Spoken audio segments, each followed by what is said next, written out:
Police शराब mafia को पकड़ने जाती है, शराब माफिया हमला करते हैं। फिर उस व्यवस्था परिवर्तन भी एक जन आंदोलन है। बिहार आम पिछड़ा है बिहार तो इसका जिम्मेवार बिहार के नेता नहीं है। अब देखिए, चुनाव में तो विकास की बात सभी करते हैं, मगर बिहार में तो कोई पार्टी चुनाव लड़ नहीं रही है जन स्वराज पार्टी को छोड़कर। दो गठबंधन चुनाव लड़ रही है और उसी दो गठबंधन में सारे पार्टी अलायंस हैं। नहीं तो एक आज तो अपराधी सत्ता में बैठे हुए हैं। मान लीजिए पहले जंगल राज था, मैं एनडीए सरकार के, आप तो मीडिया वाले हैं, एनडीए सरकार के जो विधायक और मंत्री हैं इनका तो यानी कि पूरा रिकॉर्ड है, इनका जो है नामांकन शपथ पत्र है, तो वो पहले अपराध मुक्त हैं। कई संगीन अपराधों के अभियुक्त जो है आज मंत्री और विधायक का शपथ ग्रहण कर रहे हैं। अभी जो रामकुमार झा बबलू हम लोग को दिख रहे हैं और उस समय के जो रामकुमार झा बबलू थे, इन दोनों में क्या अंतर है?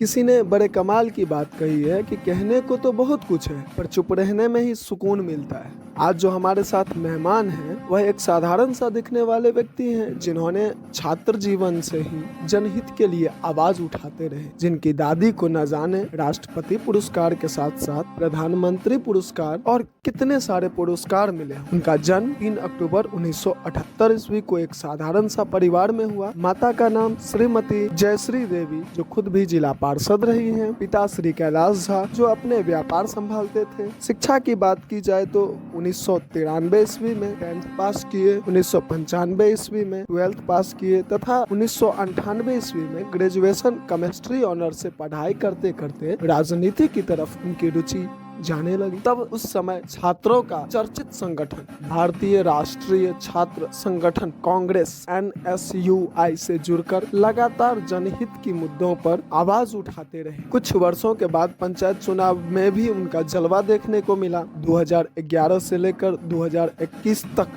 2 पंचवर्षीय जिला पार्षद रहे। 2020 विधानसभा चुनाव से पहले अपनी खुद की पार्टी बनाई जिनका नाम हिंद जन स्वराज पार्टी रखा गया तथा 80 बेनीपुर विधानसभा क्षेत्र से अपने आप को विधायक का उम्मीदवार घोषित कर चुनाव में नामांकन दाखिल किए। हालांकि जनताओं के बीच उतना अच्छा रिस्पांस या जनताओं ने उतना अच्छा विश्वास नहीं जताया, केवल 6289 वोट प्राप्त किए, लेकिन जनताओं के बीच लगातार सक्रिय रहे। आगामी विधानसभा चुनाव के लिए प्रशांत किशोर की पार्टी जन स्वराज से हाथ मिलाकर 2025 विधानसभा चुनाव में 80 बेनीपुर विधानसभा क्षेत्र से एक बार फिर अपने आप को विधायक प्रत्याशी के रूप में अपना नामांकन करवाने को तैयार है। हालांकि ऑफिशियल स्टेटमेंट या ऑफिशियल अभी तक कोई भी कैंडिडेट का सूची नहीं आया है, लेकिन चर्चा में ऐसा चल रहा है। सेवा की बात की जाए तो सत्ता में रहकर हो या सत्ता के बगैर जनसेवा सदैव करते रहे हैं। चाहे बाढ़ के समय राहत पहुंचवाना हो या मां जगदम्बा होल्ट निर्माण के लिए लगातार आवाज उठाना,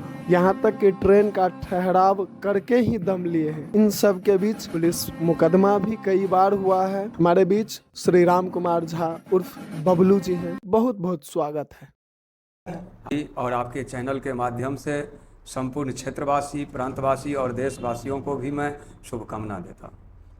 कैसा? नहीं, आपने तो सारी बात संक्षेप सार में बताई है। अब रही, मैं लगभग विगत 25 वर्षों से छात्र जीवन से ही आपने जैसा कहा समाज सेवा के क्षेत्र में आया हूँ। समाज सेवा की प्रेरणा मुझे मेरे परिवार में स्वर्गीय दादी और दादाजी से मिला।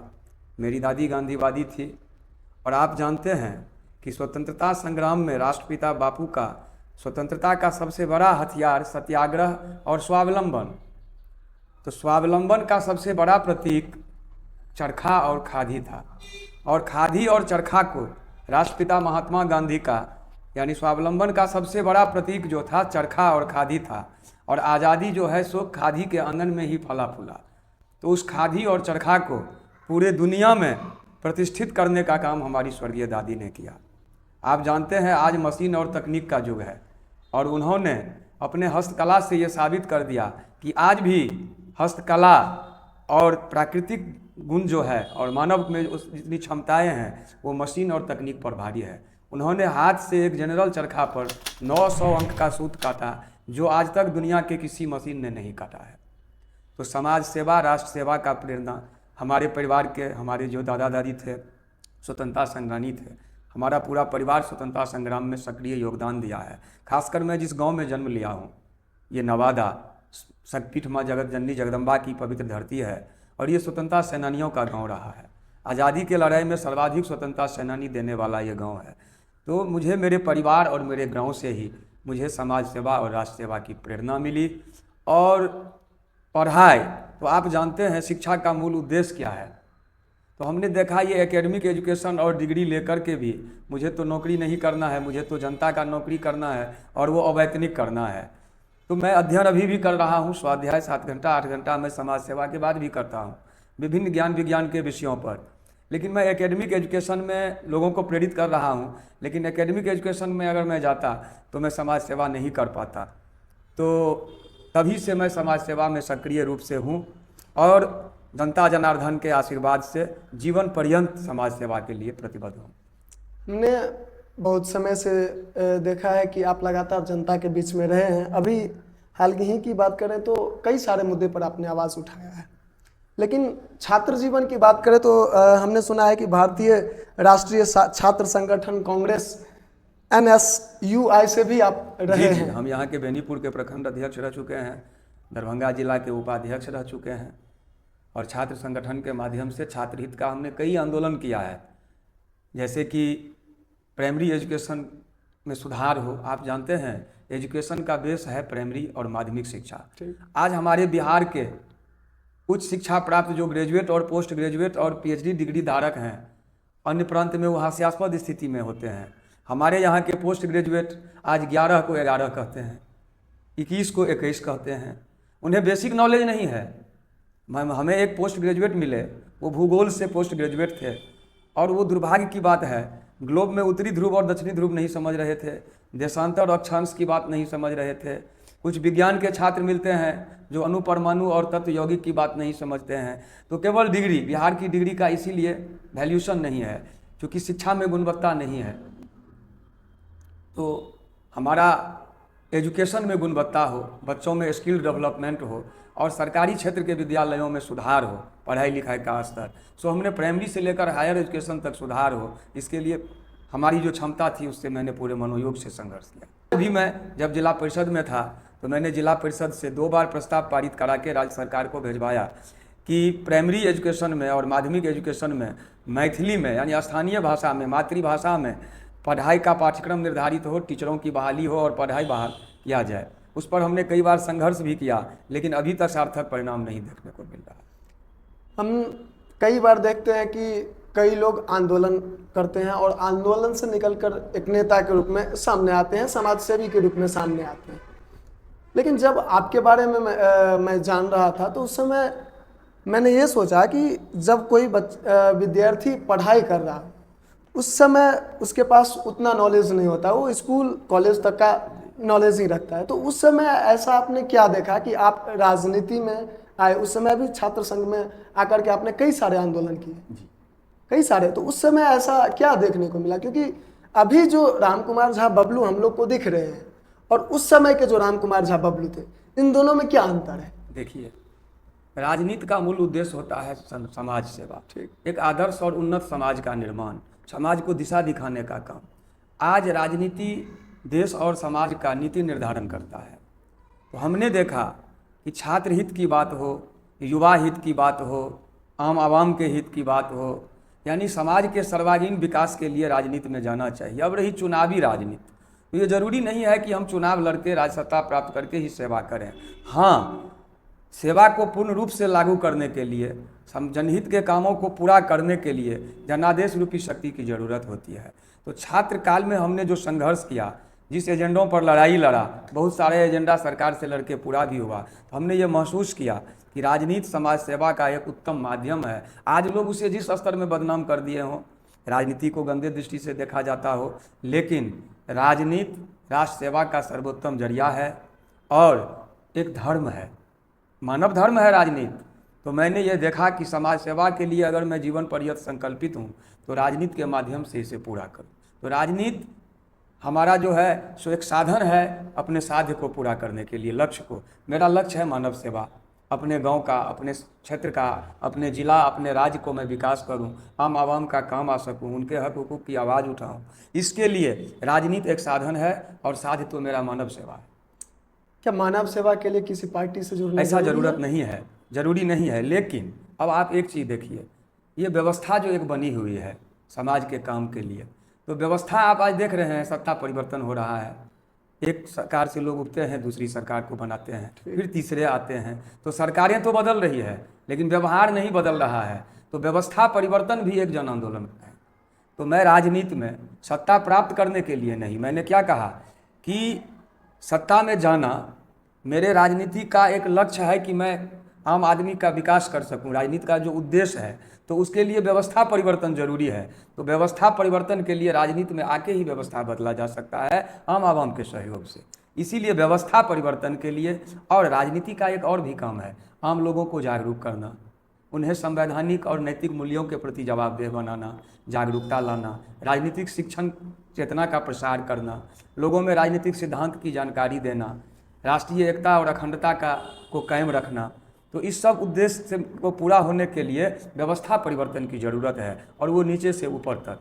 तो व्यवस्था परिवर्तन एक बहुत बड़ा ज़रूरी है। तो व्यवस्था परिवर्तन बिना राजनीति में आए हमने संभव नहीं देखा। इसीलिए जनता के सहयोग से व्यवस्था परिवर्तन के लिए मैं राजनीति में आया। एक चीज और मेरे राजनीति का जो व्यवस्था परिवर्तन है वो पूरा गांधीवादी, लोकतांत्रिक और नैतिक और संवैधानिक मूल्यों पर आधारित है। ठीक, एक चेन अगर मैं बनाकर देख रहा हूँ, तो आप बचपन में जब छात्र जीवन में थे तभी एक छात्र संगठन से जुड़े हुए थे। उसके बाद आप जिला पार्षद का चुनाव लड़े। जिला पार्षद में तो किसी पार्टी का जो है सो हस्तक्षेप नहीं होता है। बिहार में लोकल बॉडी का चुनाव गैर दलीय होता है। तो वहाँ पर आप 2 पंचवर्षीय तक जिला पार्षद रहे। उसके बाद आपने स्वयं का एक पार्टी बनाया, जी, जिसका नाम हिंद जन स्वराज पार्टी था। हाँ, भारत निर्वाचन आयोग से रजिस्टर्ड पार्टी है। ठीक, उसके बाद आप विधानसभा के चुनाव में आए। 2 बार जिला पार्षद रहते हुए शायद जनता ने उस प्रकार से स्वीकार नहीं किया। तो उसके बाद भी आप फिर दूसरे पार्टी के साथ, अभी जैसे प्रशांत किशोर जी का एक जन स्वराज पार्टी है, उसके साथ आप जुड़े हैं। तो फिर इसको क्या देख रहे हैं? क्योंकि आप जब पार्टी से नहीं जुड़े हुए थे तब कितना अच्छा आप जिला पार्षद थे, लेकिन आप पार्टी से जुड़े हैं तो एक कुछ अलग दिखना। ठीक है, आपके प्रश्नों का मैं अब आइए। जब मैं असेंबली चुनाव, विधानसभा आम चुनाव जो 2020 की हुई, उसमें मैं निर्दलीय के रूप में चुनाव में भाग लिया था। सबसे पहले तो हमारे लोकतंत्र में चुनाव लड़ा नहीं जाता है। प्रत्याशी अपने जनहित के एजेंडों को लेकर के आम निर्वाचन में भाग लेते हैं, और जनता उनके व्यवहार, छवि, उनके चरित्र, उनके विकास के योजना, सामाजिक पृष्ठभूमि, समाज के क्षेत्र में किए हुए कार्यों के आधार पर अपना निर्णय सुनाती है। तो लोकतंत्र में तो प्रत्याशी चुनाव में भाग लेते हैं। तो मैंने आम निर्वाचन में भाग लिया था, वो एक निर्दलीय प्रत्याशी के रूप में, और मेरे हिंद जन स्वराज पार्टी का रजिस्ट्रेशन बिहार विधानसभा 2020 के आम चुनाव के बाद हुआ है। अब आइए, लोकल बॉडी का चुनाव बिहार में गैर दलीय आधार पर होता है, और उसमें प्रत्याशी को चुना जाता है। आम चुनाव जो है, आज यह सत्य को तो आप स्वीकार कीजिएगा, आज मेरा बिहार देश का सबसे पिछड़ा राज्य है। बिहार का इतिहास गौरवशाली रहा है, जो बिहार पूरे दुनिया को सबसे पहले लोकतंत्र की शिक्षा दिया, जिस बिहार ने ज्ञान, विज्ञान, कला, साहित्य, न्याय, दर्शन के क्षेत्र में अभिनव प्रयोग किया, जिस मिथिला और बिहार के धरती पर आपके सनातन वैदिक का जो 6 दर्शन में 4 दर्शन रचा गया, जो न्याय की धरती है, जो अध्यात्म की धरती है, ज्ञान और मीमांसा की धरती है, ज्ञान विज्ञान पूरे दुनिया को दिखाने वाली धरती है, और वो बिहार आज सबसे देश का पिछड़ा हुआ राज्य है। इस बात को तो स्वीकार करते हैं। और इसका एक सबसे बड़ा कारण है कि आज बिहार जातियों में बटा हुआ है, और राजनीतिक दल जो हैं वो जाति आधारित बात करते हैं, और हमारा बिहार जाति और पार्टी में बटा हुआ है। आज अगर बिहार पिछड़ा है तो इसका जिम्मेवार बिहार के नेता नहीं है। अब देखिए, जो नेता हैं, कुछ नेता हैं जो अग्री, और अब देखिए हमारे बिहार में कुछ रजिस्टर्ड पार्टी हैं जो सन ऑफ मलाह की बात करते हैं, सन ऑफ पासवान भाई की बात करते हैं, सन ऑफ ब्राह्मण की बात करते हैं, सन ऑफ माइनॉरिटी की बात करते हैं। हम सन ऑफ बिहार की बात करते हैं, हम सन ऑफ मिथिला की बात करते हैं, हम सन ऑफ इंडिया की बात करते हैं। तो बिहार के आम आवाम भोले भाले हैं, जनता हमारे महान हैं, हम जनता को जनार्दन समझते हैं, लोकतंत्र में जनार्दन कहा गया है। और ये राजनीतिक दल जो जाति आधारित राजनीतिक दल है, जो जाति का जहर बो करके बिहार को बदहाली के दलदल में ढकेल दिए हैं, ये लोग जनता को वोटर समझते हैं और वोट खींचने का एक सबसे आसान जरिया समझ लिए हैं जातिवाद। तो मैं आपको पूछ रहा हूँ, अगड़ी अगड़ी को वोट करेंगे, पिछड़ी पिछड़ी को वोट करेंगे, हिंदू हिंदू को वोट करेंगे, मुस्लिम मुस्लिम को करेंगे, भाषा भाषा को, नस्ल नस्ल को, रंग रंग को, तो बिहार और बिहारी को वोट कौन करेंगे? एक समाज सेवी को वोट कौन करेंगे? तो मैं आपसे पूछ रहा हूँ, बिहार में आप एक भी ऐसे राजनीतिक दल का नाम बताइए जो बिहार और बिहारी की बात करता हो, जो विकास की बात करता हो। चुनाव में तो विकास की बात सभी करते हैं। मैं आपसे पूछ रहा हूँ, 20 साल से एनडीए की सरकार है, 15 साल माननीय लालू जी की सरकार रही, 35 साल, हमारा भी उम्र 45-46 हो रहा है, तो 35 साल से जो हम लोग देख रहे हैं, वोटर तो उसके बाद बने। इस 35 साल में क्या बिहार से युवाओं को रोजी रोटी के लिए पलायन रुका? बिहार में बाढ़ और सुखाड़ के अस्थायी निदान के बदला रिलीफ के नाम पर जितनी राशियों का लूट हो गया, उसके दशांश को अगर बाढ़ और सुखाड़ के अस्थायी निदान के लिए कार्य योजना बनाकर सेंट्रल और स्टेट गवर्नमेंट काम करती, तो बिहार जानते हैं, बिहार सबसे उर्वर माटी वाला भूभाग है। हमारे यहाँ सबसे बड़ी जल राशियाँ हैं, हमारे जो मानव संसाधन है जिसे आज लेबर फैक्ट्री के रूप में कहा जाता है, हमारे पास सबसे कुशल मेहनती मानव संसाधन है। ये सब अब यह मिल करके बिहार को दुनिया का सबसे विकसित राज्य बनाया जा सकता था, और बिहार तो पूरे हिंदुस्तान को खिलाता। जो बिहार में आज रोजगार का स्थिति देख लीजिए, पलायन हो रहा है। हिंदुस्तान में सबसे कम सामाजिक सुरक्षा पेंशन बिहार के बुजुर्गों को मिल रहा है। बिहार के स्कूलों में पढ़ाई नहीं हो रही है, हॉस्पिटल में दवाई नहीं मिल रही है। किसानों का हाल देख लीजिए, आज कहते हैं हमारे माननीय मोदी जी अन्नदाता सुखी भव, आज तो सबसे ज़्यादा दुर्दशा अन्नदाताओं की है। तो ये सब मुद्दों पर में ना वोट मांगा गया, ना वोट दिया गया। ये तो सारी बातें चुनाव के समय में तो सामने आता है, मेरी बात उस समय सबका ध्यान रहता है, ये बात करते हैं, लेकिन वोट मांगते हैं जातीय आधार पर। मैं एक छोटी सी बात कहता हूँ, एनडीए 5 जातियों के आधारित पार्टियों का गठबंधन, ठीक, महागठबंधन, इधर भी कुछ जातियों आधारित गठबंधन, ठीक। तो बिहार के जातियों को आधार बना के बनी हुई पार्टियों का 2 गठबंधन बन गया। अब आइए, मेरी हिंद जन स्वराज पार्टी है, मेरा भी उद्देश्य स्वराज, स्वतंत्रता का उद्देश्य तब तक पूर्ण नहीं होगा जब तक स्वराज और सुराज नहीं आएगा। जब तक जनता को सुराज नहीं मिलेगी तब तक स्वराज की बात बेमानी है। हिंद जन स्वराज पार्टी मेरी रजिस्टर्ड है।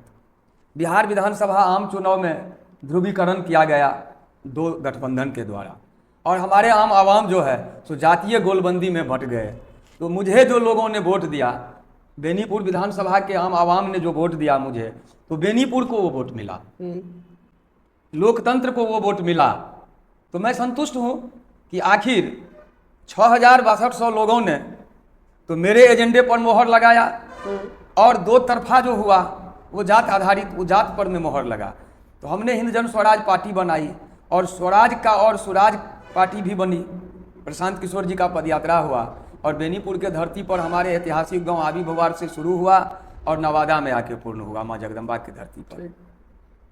तो प्रशांत किशोर जी से संपर्क किया, हमसे संपर्क हुआ, उनके टीम के लोगों ने संपर्क किया कि आपकी भी पार्टी स्वराज लाना चाहती है, आप भी जाति और ये मैंने अलोकतांत्रिक व्यवस्था से नैतिक मूल्य पर में गांधीवादी और लोकतांत्रिक मूल्यों के का राजनीति करना चाहते हैं, बिहार को विकसित राज्य बनाना चाहते हैं, जनता को स्वराज दिलाना चाहते हैं, विचारधारा समान है, तो बट के अगर काम करेंगे तो ये जो इधर स्थापित राजनीतिक दल हैं जिनके एजेंडे में केवल जाति है, वोटर हैं और सत्ता है, तो इस उद्देश्य को नहीं पाया जा सकता है।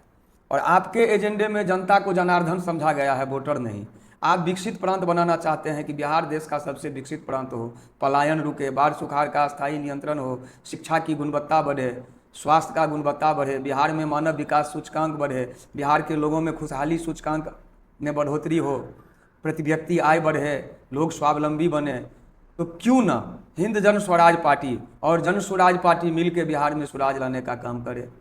तो विचारधारा समान थी, तो हम और जन स्वराज पार्टी ने आपस में मिल के बिहार के धरती पर जाति पाति के विभेद को मिटाकर, जिस बिहार की धरती से राष्ट्रपिता महात्मा गांधी ने सबसे पहले सत्याग्रह शुरू किया, चंपारण सत्याग्रह। और आपको मालूम है, मोहनदास को महात्मा बनाने वाला धरती बिहार है, स्वतंत्रता संग्राम को एक सही दिशा देने वाली धरती बिहार है। पूरे दुनिया को दिशा देने वाली धरती बिहार है। तो जब उसी बिहार के धरती से 2022 में प्रशांत किशोर जी ने जन स्वराज अभियान का शुरुआत किया, तो जन स्वराज पार्टी उनके जन स्वराज अभियान का समर्थन किया और मैं समर्थन में हूँ। अब बात रही कि जन स्वराज पार्टी मुझे अगर बेनीपुर से प्रत्याशी बनाती है तो मैं जनहित के मुद्दों को लेकर आम आवाम के बीच जाऊंगा। मैं वैसे भी जाता हूं, मैं तो अभी भी जनता दरबार लगाता हूं, जनहित के मुद्दों को लेकर संघर्ष कर रहा हूं। मैं किसी पोस्ट पर फिलहाल नहीं हूं। अब एक सवाल मेरे मन में घूम रहा है कि चुनाव के समय जब टिकट का बंटवारा होता है किसी भी पार्टी के द्वारा, तो उस समय एक बहुत बड़ा आरोप लगता है कि पैसे पे टिकट बेचा गया है। लगभग हर पार्टी एक दूसरे पे आरोप लगाते हैं और इस बार प्रशांत किशोर जी का पार्टी नया है, तो क्या इन पे भी आरोप लगने की संभावना है? क्योंकि अभी हाल में ही जो पटना में एक रैली हुआ है उसमें कुछ महिलाओं के द्वारा ये आरोप लगाया गया था कि 2000 रुपया पर हम लोगों को बुलाया गया था लेकिन अभी तक पैसा नहीं दिया गया था। तो क्या हम ये चीज़ दिमाग में सभी लोगों के दिमाग में घूम रहा है कि ऐसा चीज़ हो सकता है? वो हुआ रैली मैनेजमेंट की बात, प्रत्याशी चयन और रैली अलग चीज़ है। प्रत्याशी चयन की जहाँ तक बात है, अन्य दल में नेतृत्व को ऊपर से थोपा जाता है और प्रशांत किशोर जी जमीन से आम आवाम के बीच से क्षेत्रीय नेतृत्व को उभारने का काम करते हैं। अब जैसे बेनीपुर असेंबली, अलीनगर असेंबली, तो अलीनगर असेंबली में अलीनगर के ही लोकल व्यक्ति को जो सामाजिक राजनीतिक कार्यकर्ता हैं, जनसुराजी हैं और जनसुराज में आवेदन दिए हैं, विधिवत इंटरनल डेमोक्रेसी तो मात्र जनसुराज पार्टी में देखने को मिल रहा है। अब जैसे एनडीए और महागठबंधन में बेनीपुर के लोकल को टिकट मिलेगा ये जरूरी नहीं है, नेतृत्व को जिसे मन होगा थोप दिया जाएगा। अरे वोट जनता का, नेतृत्व राजनीतिक दलों का, ये कहाँ का अन्याय है? तो प्रशांत किशोर जी का स्पष्ट है कि हमारे जो भी जनसुराजी साथी भाई हैं वो अपने अपने असेंबली क्षेत्र से आवेदन करें संभावित प्रत्याशी के रूप में, और पार्टी ग्रास रूट पर पूरा एनालिसिस करा के पूरे इंटरनल डेमोक्रेसी का पालन करते हुए हमारे पार्टी में विधानसभा स्तरीय निर्वाचन समिति का गठन किया गया है, जिला स्तर पर निर्वाचन समिति का गठन किया गया है, सेंट्रल इलेक्शन कमेटी है, और जितने भी प्रत्याशियों ने आवेदन दिया है उनका नाम का पैनल असेंबली निर्वाचन समिति से पास करके सेंट्रल कमेटी तक जाएगा, और स्थानीय कमेटी जिस उम्मीदवार के पक्ष में और स्थानीय जनता और कार्यकर्ता जिसके पक्ष में मोहर लगाएंगे पार्टी उसे प्रत्याशी बनाएगी, ना कि हमारा शीर्ष नेतृत्व उम्मीदवार थोपने का काम करेगा। तो ये तो क्लियर हो गया कि जनता का पसंद, कार्यकर्ता का जो पसंद होगा और स्थानीय उसे टिकट मिलेगी। और जन स्वराज पार्टी में ऐसी बात नहीं। अब रही कोई कार्यकर्ता अगर किसी गाड़ी वाले को वहाँ ले गए और उन्हें भुगतान एडवांस किया गया, उनका भाड़ा तो दी जाएगी, और उस भाड़ा के भुगतान में अगर कार्यकर्ता ने 1 आध घंटा विलंब किया तो आप तो जानते हैं उस रैली में व्यवधान भी कितना डाला गया। बिल्कुल, कितने हजारों लाखों लोगों को रास्ता में ओवरटेक कर दिया गया। रैली में कितना दुष्प्रचार सत्ता और विपक्ष के द्वारा किया गया। तो आप तो जानते हैं हर नेक काम के पीछे बहुत सारी अड़चनें डाली जाती है। तो वो एक दुष्प्रचार हुआ, जबकि बिहार के मैं सभी दलों को चैलेंज कर रहा हूँ। ये पहली पार्टी, आप ये मानिए कि बिहार में एक ही पार्टी चुनाव लड़ रही है बिहार के हर निर्वाचन क्षेत्रों में, और हर निर्वाचन क्षेत्र के स्थानीय प्रत्याशी को पूरे इंटरनल प्रोसेस करके लोकतांत्रिक प्रक्रिया के तहत चयन कर रही है। और बिहार में तो कोई पार्टी चुनाव लड़ नहीं रही है जन स्वराज पार्टी को छोड़कर, 2 गठबंधन चुनाव लड़ रही है, और उसी 2 गठबंधन में सारे पार्टी अलायंस हैं। नहीं तो एक सवाल प्राइवेट लिमिटेड कंपनी के सवाल और आ जाता है ना जनताओं के बीच से कि जिस प्रकार से दूसरे जगह पर दूसरी पार्टी वोट कटवा एक अपने गांव में भाषा में यूज करते हैं कि ये पार्टी या ये कैंडिडेट वोट कटवा है। बीजेपी का दूसरा एक पार्टी के रूप में जन स्वराज बिहार में इस विधानसभा 2025 में वो काम कर रही है। ये इससे बीजेपी को ज्यादा फायदा मिलेगा, इस प्रकार की भी चर्चाएं चल रही है। ये चर्चाएं आम आवाम में नहीं है, ये राजनीतिक दल के जो अफवाह उड़ाने वाले तबके हैं। अब हमारे महागठबंधन के भाई लोग ये बात कह रहे हैं और एनडीए के भाई लोग कह रहे हैं, आरजेडी का भी टीम है, जबकि सच्चाई ये है कि बिहार के किसी भी एक राजनीतिक दल में अकेले अपने बूते जनता के बीच जाने का जज्बा नहीं है। तो क्या ये लगता है नहीं है? प्रशांत किशोर से सभी लोग डर रहे हैं कि नहीं, 2025 में डर रहे हैं आम आवाम से कि आम आवाम को ठगने का काम 35 साल से बिहार में हुआ है, और डर रहे हैं कि जनता व्यवस्था परिवर्तन के लिए तैयार है, व्यवस्था परिवर्तन का मूड बना लिया है, जनता में कचमचाहट है, औकलाहट है। जनता को रोजगार चाहिए, जनता को उत्तम शिक्षा चाहिए, सुंदर सामाजिक व्यवस्था चाहिए, समृद्ध समाज चाहिए। सामाजिक न्याय की बात करें या न्याय के साथ विकास की बात करें, दोनों का योजना फेल हो चुका है।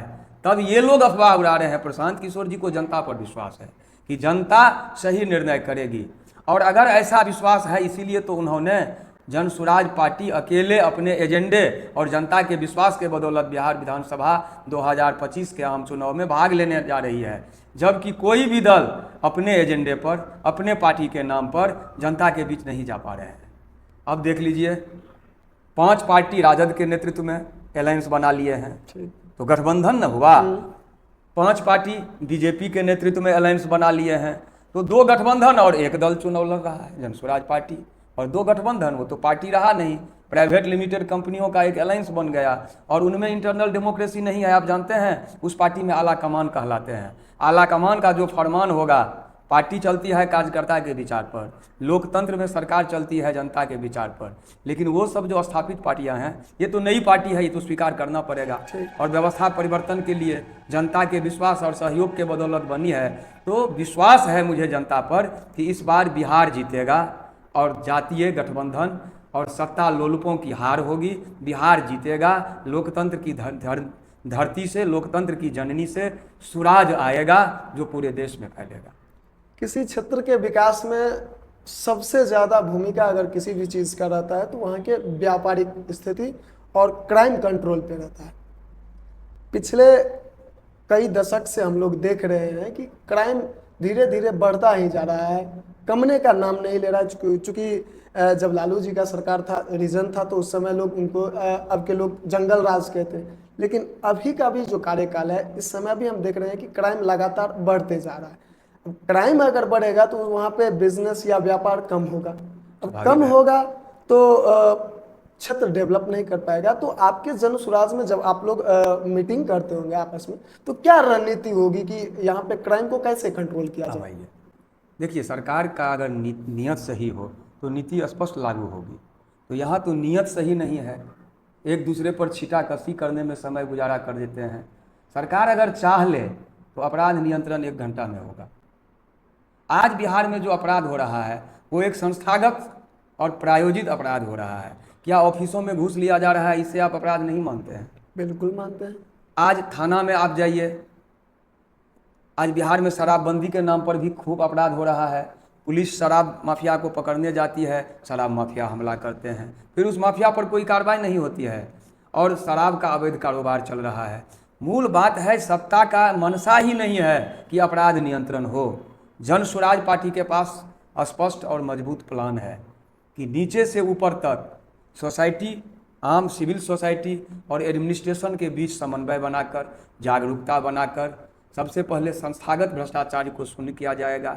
इस सरकार में तो कहने के लिए भ्रष्टाचार और अपराध के प्रति 0 टॉलरेंस है। वो कहने के लिए, मंच से बोलने के लिए, करने के लिए ऐसी बात नहीं है।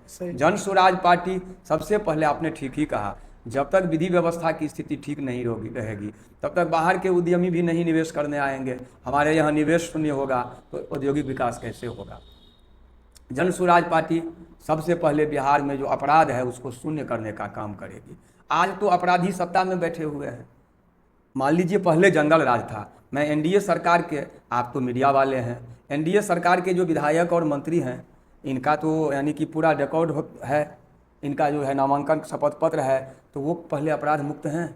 कई संगीन अपराधों के अभियुक्त जो है आज मंत्री और विधायक का शपथ ग्रहण कर रहे हैं, उन्हें टिकट वितरण किया जा रहा है। आज बिहार विधानमंडल में अगर 100 आरोपित या क्रिमिनल केस के अभियुक्त अगर माननीय के पद पर हैं तो वो किसके हैं? क्या जन स्वराज पार्टी का तो अभी एक भी सदस्य नहीं है। तो हमारी पार्टी तो सबसे पहले ये कह रही है कि आपराधिक पृष्ठभूमि वाले को न हम पार्टी में जगह देंगे न प्रत्याशी में जगह देंगे। तो सबसे पहले तो राजनीतिक दल आपराधिक प्रवृत्ति वाले को अपने दल में जगह देना बंद कर दें, राजनीतिक संरक्षण देना बंद कर दें, उसी दिन अपराध शून्य हो जाएगा। वो अपराधी राजनीतिक दल के संरक्षण में कर रहे हैं, जो राजनीतिक दल पक्ष और विपक्ष है बिहार में। हमारी पार्टी तो अभी बनी है और जनता के अदालत में है, और मुझे जनता के न्याय पर पूरा विश्वास है। आपकी जो अभी पार्टी है जन स्वराज, वो अपराधी किसको मानते हैं? जिसपे एफआईआर लगा हुआ है उसको अपराधी मानते हैं, या जिसको कोर्ट ने अपराधी बताया है उसको अपराधी मानते हैं? यहाँ जो ट्रायल की स्थिति है, सबसे पहले माननीय नीतीश जी ने कहा था कि मैं गंभीर आपराधिक मामला, एक होता है सामान्य आपराधिक मामला, एक गंभीर आपराधिक मामलों में मैं स्पीडी ट्रायल कराऊंगा। आज एमएलए एमपीओं के ट्रायल के लिए भी अलग एमएलए एमपी कोर्ट है। क्या स्पीडी ट्रायल हो रहा है? हमारी जब सरकार बनेगी तो सबसे गंभीर आपराधिक मामलों का स्पीडी ट्रायल करवाया जाएगा। समाज में अपराधियों के प्रति एक ऐसा माहौल बनाया जाएगा कि अपराध करने वाले बख्शे नहीं जाएंगे। प्रशासन को इतना सख्त बनाया जाएगा कि अपराधी किसी भी स्तर पर नहीं बख्शे जाएंगे। जब सरकार ऐसा माहौल बनाएगी तो अपराध निश्चित कंट्रोल होगा। यह तय है। अब सवाल एक चीज़ जो मेरे सामने बहुत बार आता है कि हम देखते हैं कि अगर किसी जगह के विधायक किसी और पार्टी के हो, राज्य में सत्ता किसी और पार्टी के हो और केंद्र में सत्ता किसी और पार्टी का, उस समय एक आरोप अगर किसी कार्य को लेकर के बहस होता है या बातचीत होता है तो वहाँ पे एक चीज़ सामने आता है कि वो दूसरे पार्टी के हैं तो वो काम नहीं करते हैं, हमारा नहीं सुनते हैं। अब जैसे मान लीजिए कि अगर जनसुराज से बेनीपुर से जनसुराज का विधायक बन जाए और बिहार में स्टेट में जो है सो नीतीश कुमार का सरकार बन जाए और केंद्र में नरेंद्र मोदी जी का सरकार, अगर हम कोई आम पब्लिक बेनीपुर में आता है, विधायक जी से मिलता है कि सर हमको ये समस्या है, तो उनका कहना होता है कि जो राज्य सरकार है वो दूसरे पार्टी के हैं तो वो हमारी समस्या को नहीं सुनते हैं। अब इससे बात ऊपर जाता है तो केंद्र वहाँ पे कहना होता है राज्य सरकार का कि केंद्र सरकार में दूसरी पार्टी है तो वो यहाँ की समस्या को नहीं सुनना चाहते। यानी कि समान विचारधारा के दलों की सरकार नीचे से ऊपर रहती है तो ज़्यादा इफेक्ट होता है। सही बात, ये भी बात है। तो क्या प्रशांत किशोर जी इस बार उस प्रकार से, हाँ पहली बार आए हैं तो लोगों के मन में एक ये भी विचार हो रहा है कि क्या पहली बार में वो बिहार में सरकार बना पाएंगे ये तो या नहीं बना है, पाएंगे? ये तो जनता के ऊपर है। लेकिन अभी मन में तो एक सवाल आ रहा है कि क्या प्रशांत किशोर जी अपने बलबूते पर, क्योंकि अकेले चुनाव लड़ रहे, वो तो किसी से मदद नहीं ले रहे हैं। सरकार बनाना तो जनता का काम है। अब रहा चलाना, तो यह तय है कि प्रशांत किशोर जी हिंदुस्तान में बिहार की सरकार सबसे अच्छा चलाएंगे। अब एक बात आपने कहा कि समान दलों की सरकार अगर स्टेट और सेंट्रल में होगी और उसी दल का या गठबंधन का अगर लोकल एमएलए होगा तो ज़्यादा डेवलपमेंट होगा। तो इसका तो नज़ीर है कि इससे डेवलपमेंट नहीं होता है। 20 साल से बिहार में डबल इंजन की सरकार है तो फिर पलायन क्यों बढ़ रहा है? अब आप आइए, हाल में आपके अब आइए, कभी कितने बार गए हैं? अभी तो 17 महीना से डबल इंजन की सरकार है, बीच में 2 बार इधर उधर हुए, लेकिन कंटिन्यू अगर आइएगा, सुशील मोदी जी भी 2 बार डिप्टी सीएम रहे, मिला जुला के 16-17 बरस तो लगातार महागठबंधन एनडीए की सरकार, डबल इंजन की सरकार, 10 साल से केंद्र में भी आपकी सरकार है। हाल ही में समाज कल्याण मंत्री मदन सहनी कहते हैं कि हमारे प्रधान सचिव हमारी बात नहीं सुनते हैं। ये तो एनडीए गवर्नमेंट की डबल इंजन के सरकार के कैबिनेट मंत्रियों का बयान आ रहा है कि हमारे प्रधान सचिव हमारी बात नहीं सुन रहे हैं। तो आप फिर कैसे कह रहे हैं कि सत्तारूढ़ दल के एमएलए होंगे तो ज़्यादा काम होगी? अरे यहाँ तो मंत्री की बात नहीं सुनी जा रही है, एमएलए को कौन पूछता है? अब रही बात, मैं एक बात आपको कहना चाहता हूँ, बात सुनाई जाती है और सुनी नहीं जाती है। आपका अगर विचार सही रहेगा, आप खुद सही रहेंगे तो विधायक और जनप्रतिनिधि की तो बात छोड़िए, आप अगर एक सक्षम नागरिक हैं ना तो पूरा देश आपकी बात सुनेगा। सरकार को आपकी बात सुनना पड़ेगा, लेकिन आपका मुद्दा सही होना चाहिए, आपका इरादा सही होना चाहिए, आपका आचरण सही होना चाहिए और आप में दृढ़ निश्चय होना चाहिए। एक राष्ट्रपिता महात्मा गांधी ने ब्रिटिश हुकूमत को हिला दिया, एक अन्ना हजारे बैठते हैं तो पूरे देश में लोकपाल कानून आती है, सरकार अपने विरुद्ध जांच का व्यवस्था करती है लोकपाल कानून बना करके। तो सुनता, हाँ, अगर एक विधायक मान लीजिए बेनीपुर से जनसुराज पार्टी की विधायक होती है, जनता जनार्दन जिसकी सरकार बनाए, अगर वो विधायक दृढ़ है, ईमानदार है, कर्मठ है, तो उसकी बात पूरा देश सुनेगा। प्रदेश की बात नहीं कर रहा। विधायक का एक अलग फंक्शन होता है, मिनिस्टर का एक अलग फंक्शन होता है। क्या आप जानते हैं ना कि एमएलए सत्ता दल का हो या निर्दलीय हो या दलीय हो, सेम राइट एंड ड्यूटी है। बेनीपुर के निर्दलीय एमएलए को उतना ही फंडिंग मिलेगा जितना सत्तारूढ़ दल के एमएलए को मिलेगा। बिल्कुल। तो ये सब एक कहने के लिए, जनता में अफवाह फैलाने के लिए कि पहली बार हिंदुस्तान में कई ऐसे राज्य हैं जहां पार्टी बनाई गई और सरकार बन गई। उस पार्टी की सरकार बनी, स्थापित दल घमंड में चूर थे। ये स्थापित दल ये समझ रहे हैं एनडीए और महागठबंधन के लोग कि वोटर है मेरा, ये वोटर जो है मेरा बंधा बंधाया है, हमारे गुलाम हैं, हम इलेक्शन में एक बार जाएंगे, जो कहेंगे मिलेंगे या ना मिलेंगे जनता से, हमें आंख मूंद के जाति और पार्टी के नाम पर वोट दे देंगे। ये मिथक इस बार टूटेगा, ये अहंकार टूटेगा, क्योंकि प्रशांत किशोर जी वोटर नहीं मान रहे हैं जनता को, जनार्दन मान रहे हैं, ईश्वर मान रहे हैं। और इस ईश्वर से न्याय की उम्मीद है कि बिहार के आम आवाम देवतुल्य जनता इस बार बिहार को विश्व गुरु बनाने के लिए, बिहारियों के गौरव को बढ़ाने के लिए, विकसित बिहार बनाने के लिए इस बार व्यवस्था परिवर्तन कर काम करेंगे। और बिहार के धरती से ही व्यवस्था परिवर्तन होगी, जन सुराज आएगी जो पूरे देश में छाएगी क्रमशः, और तभी स्वतंत्रता का उद्देश्य पूरा होगा। हमने सुना है कि आपने जर्नलिज्म भी किया है, पत्रकारिता। जी, 1 साल का सर्टिफिकेट कोर्स किया है। पत्रकारिता आपने भी किया है और आज इस क्षेत्र को आप अच्छे से जानते हैं, क्योंकि इस क्षेत्र में आपने कई सारे काम को भी किए। आपको क्या लगता है कि क्षेत्र के विकास में एक पत्रकार का क्या भूमिका? सबसे बड़ा देखिए, लोकतंत्र का एक ब्रिटिश राजनयिक था, आप तो जानकार हैं, ब्रिटिश राजनयिक वर्ग थे, उन्होंने 4th pillar of democracy journal media को लोकतंत्र का चौथा स्तंभ और प्रकाश स्तंभ कहा है। ये जन गण मन की आवाज़ है, आँख है, कान है, ये राज्य और समाज की सच्चाई को उजागर करने का काम करता है। और पत्रकारिता से तो बहुत ज़्यादा उम्मीद है और कर सकता है, लेकिन निष्पक्ष पत्रकारिता, वस्तुनिष्ठ पत्रकारिता, तथ्यपरक पत्रकारिता, विषयनिष्ठ और पक्षपातपूर्ण पत्रकारिता नहीं। मैं एक बात खुलेआम करना चाह रहा हूँ, पत्रकार ये नहीं है कि वो सत्ता विरोधी होते थे। पत्रकारिता कोई विपक्षी पार्टियां नहीं है, और विपक्षी पार्टी का की काम भी नहीं है कि सरकार के सही कामों में अड़ंगा लगाएं तब आप विपक्ष कहलाएंगे। जी नहीं, सरकार के गलत कामों पर सरकार का ध्यान आकृष्ट करके लोकतांत्रिक दबाव बना के सरकार को गलत से रोकना और सही काम करने के लिए उन्मुख करना। तो पत्रकारिता का भी यही काम है कि सत्ता को सही दिशा में उन्मुख करना, प्रेरित करते रहना।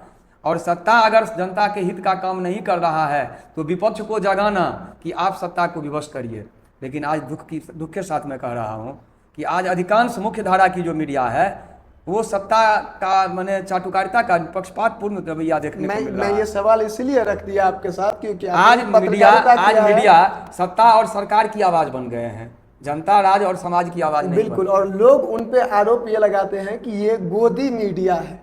तो इस प्रकार की भी सवाल सामने आता है। तो इस आप पत्रकारिता की है तो मैंने आपसे इसलिए ये सवाल, इसका मैंने जवाब कहा ना कि निष्पक्षता, वस्तुनिष्ठता, तथ्यपरकता उद्देश्य है, जनसेवा का सर्वोच्च माध्यम है पत्रकारिता। तो आज जो पत्रकारिता गोदी मीडिया के जो बात करते हैं, यानी कि मीडिया जो कलम के, आपको मालूम है स्वतंत्रता से पूर्व जो पत्रकार हुए, जैसे जैसे भारतीय पत्रकारिता का इतिहास बढ़ता गया वैसे वैसे स्वतंत्रता का आंदोलन, भारतीय राष्ट्रीय स्वतंत्रता आंदोलन और पत्रकारिता साथ साथ चला है। और पत्रकारिता का स्वतंत्रता आंदोलन में सबसे बड़ा योगदान रहा है। हमारे जितने भी पुराने पत्रकार थे वो एक बड़े स्वतंत्रता सेनानी थे। और वो सत्ता लोलुप नहीं थे, वो देश के लिए लिखते थे, अपने सिद्धांत के लिए लिखते थे। पत्रकारिता एक जज्बा और समाज सेवा था। आज एक पेशा बन गया है, जीविका का भी जरिया नहीं, पेशा बन गया है। और पेशे की भी कुछ मर्यादाएं होती है, जिस मर्यादा को भी तोड़ दिया गया है। गोदी मीडिया इसलिए कहा जा रहा है कि आज पत्रकारिता पूंजीपति, सत्ताधीश और बड़े बाहुबलियों के गोदी में बिठ गया है। आज आम आवाम की पत्रकार नहीं रह गए, आम आवाम की पत्रकारिता नहीं रह गया, आज बड़े लोगों के गोदी का पत्रकार रह गया है। ये बात तो स्पष्ट देखने में आ रहा है। आप आम आवाम से फीडबैक लीजिए। तो फ्रंट लाइन की जो मीडिया है, जो मुख्य धारा की मीडिया है, उस पर ये ज़्यादा है।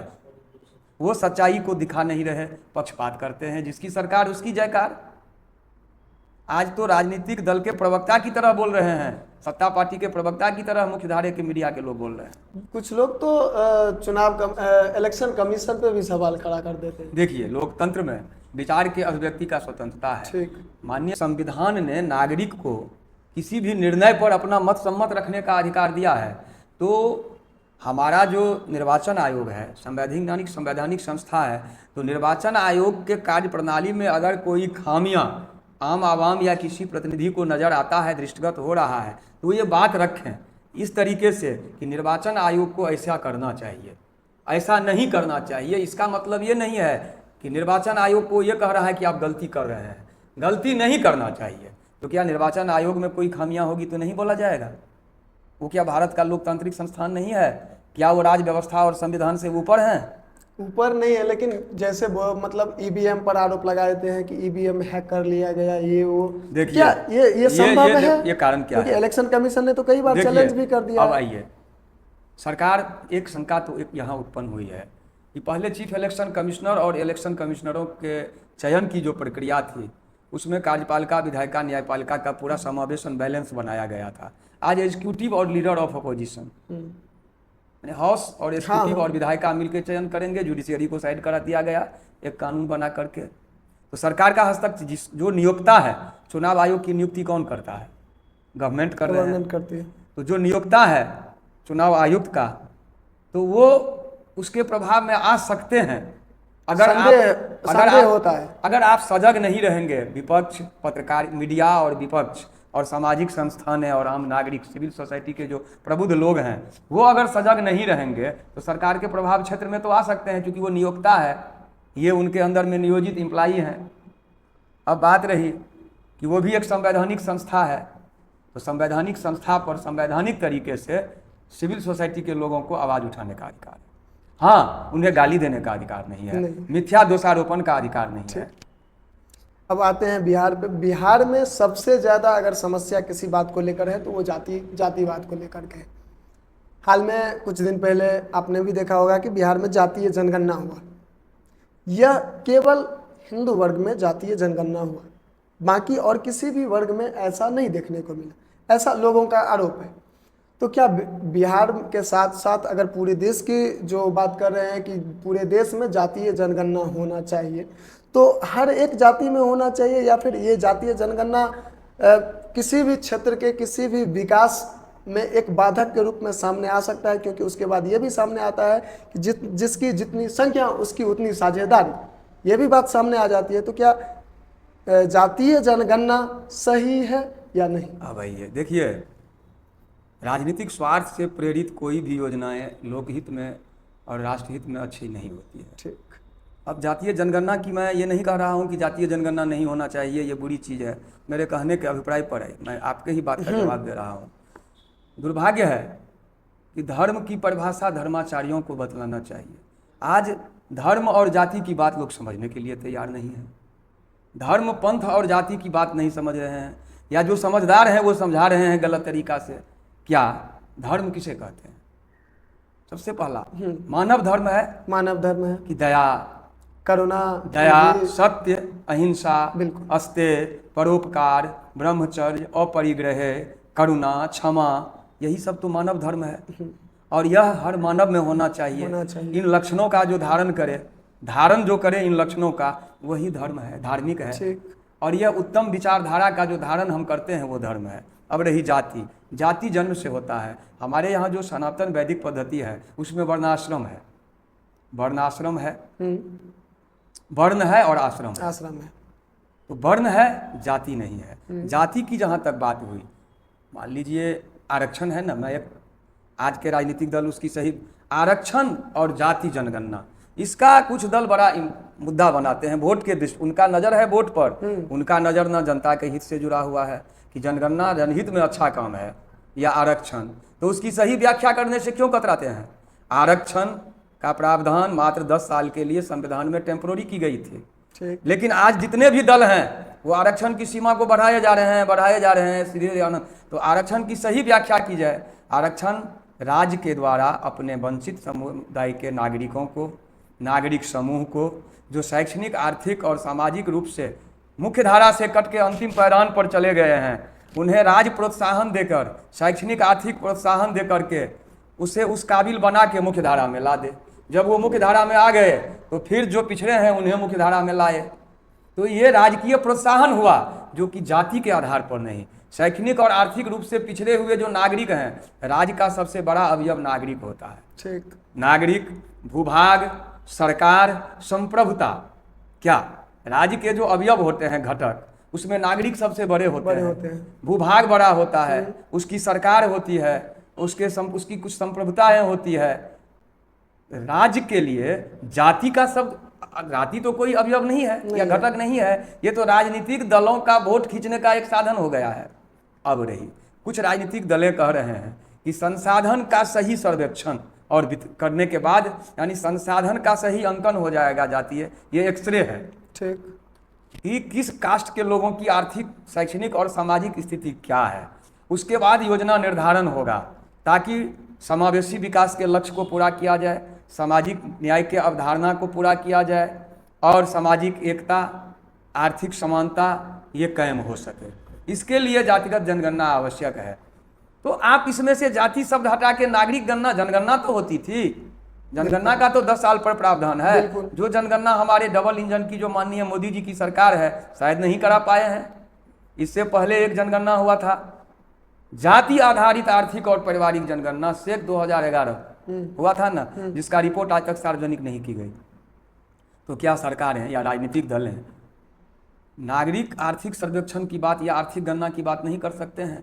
जाति ठीक है, आप नागरिक सर्वे कीजिए कि हमारे देश में कितने लोग किस स्टेटस में जी रहे हैं, कितने लोगों की, जैसे मान लीजिए ग्राम पंचायत राज हावी भुवार में 18 वार्ड है, 18 वार्ड में मान लीजिए 15,000 नागरिक हैं, तो 15,000 नागरिक में कितने नागरिक आयकर दाता हैं, कितने ग्रीन कार्ड होल्डर हैं, कितने नागरिक मध्यम वर्गीय हैं, कितने लघु मध्यमी हैं, मैंने लोअर मिडिल हैं, कितने अपर मिडिल हैं, कितने किसान हैं, कितने सीमांत किसान हैं, कितने बटेदार हैं, कितने मजदूर हैं और कितने बिलो पुअर हैं। तो क्या ये बिना जात का भी तो जनगणना हो सकता है? हो सकता है। तो ये तो आज जो स्थापित पार्टियां हैं जिन्हें घमंड हो गया है कि बिहार का जनता मेरा ही खरीदा हुआ है, मैं जो भी बोलूँगा वो एक मंत्र हो जाएगा, ये लोग वोट की राजनीति के लिए कभी जाति जनगणना की बात करते हैं, कभी पार्टी जनगणना की बात करते हैं, कभी आरक्षण पर आ जाते हैं, कभी कुछ पर आ जाते हैं और आरक्षण की सही बात नहीं कहते हैं। आरक्षण मिलनी चाहिए शैक्षणिक और आर्थिक रूप से वंचित नागरिकों को, नागरिक समूह को, उन्हें राजकीय प्रोत्साहन जरूर मिलना चाहिए मुख्य धारा में लाने के लिए। राज्य के संसाधनों का सही मैपिंग होना चाहिए और राज्य के संसाधनों का वितरण जो है वंचित, कमजोर, गरीब और पिछड़े नागरिकों को मिलना चाहिए, न कि पिछड़ी और अगड़ी जातियों के आधार पर। एक बात मालूम है, मैंने एक स्वरिचित कहना कविता के माध्यम से, गांधी के लोकतंत्र में राम राज्य का क्या अवधारणा था कि गांधी जी का था यह सपना, निर्मल ग्राम स्वराज का रचना। क्योंकि भारत माता ग्राम स्वासनी है और भारत का 75% आबादी अभी भी गाँव में ही निवास करती है और भारत की आत्मा इसीलिए गाँव में रहती है। तो जब तक गाँव का विकास स्वराज नहीं होगा, इसीलिए कि गांधी जी का था यह सपना, निर्मल ग्राम स्वराज का रचना, ना कोई अगड़ा ना कोई पिछड़ा, ना ऊंच नीच ना जाति का झगड़ा, सबको हिस्सा एक समान, सुंदर भारत का सुंदर ग्राम।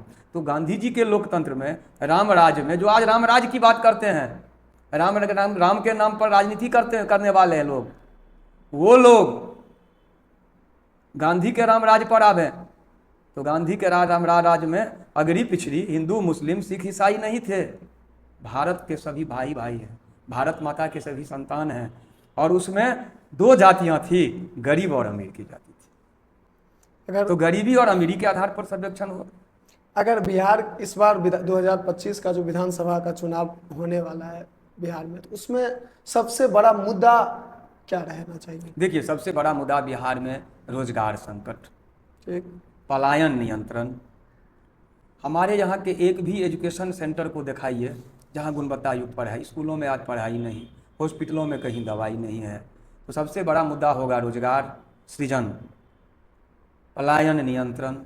दूसरा, तकनीकी शिक्षा। आज आपके बिहार के कितने छात्र यानी कि टेक्निकल एजुकेशन, प्रोफेशनल एजुकेशन के लिए राजस्थान, महाराष्ट्र, गुजरात जा रहे हैं। बाहर जाना तो बिहार का मेधा और बिहार का संसाधन दोनों बाहर जा रहा है।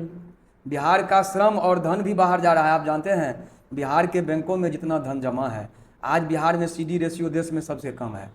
अगर महाराष्ट्र के बैंक में 1,000 रुपया महाराष्ट्रियों का जमा है तो वहाँ 100 रुपया महाराष्ट्र में ऋण बांटा जाता है, महाराष्ट्र के बैंकों के द्वारा महाराष्ट्र के उद्यमियों को ऋण दिया जाता है। उस पैसा से महाराष्ट्र में उद्योग स्थापना होती है। लेकिन बिहार के बैंकों में जो बिहार के बिहारियों का 100 रुपया जमा है, उसमें बिहारियों को 20 रुपया और बिहार का 80 रुपया महाराष्ट्र, पंजाब, हरियाणा में उद्योग लगाने में जाता है। तो बिहार से धन और श्रम का पलायन रुके, बिहार के मेधा का पलायन रुके, बिहार में अच्छे अच्छे शैक्षणिक संस्थान खुलें ताकि हमारे यहाँ के बच्चे बाहर उच्च शिक्षा और उच्च तालीम के अच्छे अच्छे तो खुल रहे हैं ना, उसके बाद- प्राइवेट में खुल रहे हैं, सरकारी में तो खुल नहीं रहे हैं। सरकार के स्तर पर मैं बात कर रहा हूँ, सरकार के एजेंडे में ऐसा होना चाहिए।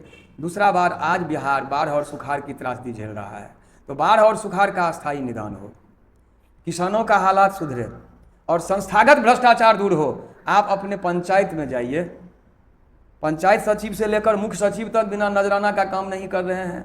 घूस का दर बढ़ गया है। अब क्या कहते हैं मालूम है? अरे पहले खुलेआम घूसखोरी थी तो 5 रुपया में काम करता था पदाधिकारी। अब थोड़ा घूसखोरों पर सरकार का भी नज़र है कि उनकी भी हिस्सेदारी हो गई है, इसीलिए प्रोसेसिंग कॉस्ट बढ़ा दिया गया है। अब वो लोग घूस को सेवा शुल्क कह के ले रहे हैं। जो काम पहले 5 रुपया में कराते थे लोग, वो आज 25 रुपया लेते कई हो रहा है। ब्लॉक में तो उसको चाय या पानी के रूप में कहते हैं, चाय पानी। अधिकार। तो अब आप संस्थागत भ्रष्टाचार रुके, ताकि लोकतांत्रिक जो सार्वजनिक संस्थानें हैं, जन कार्य से जुड़े हुए संस्थानें और कार्य विभागें हैं, उनमें भ्रष्टाचार रुके। ये सब जरूरी है।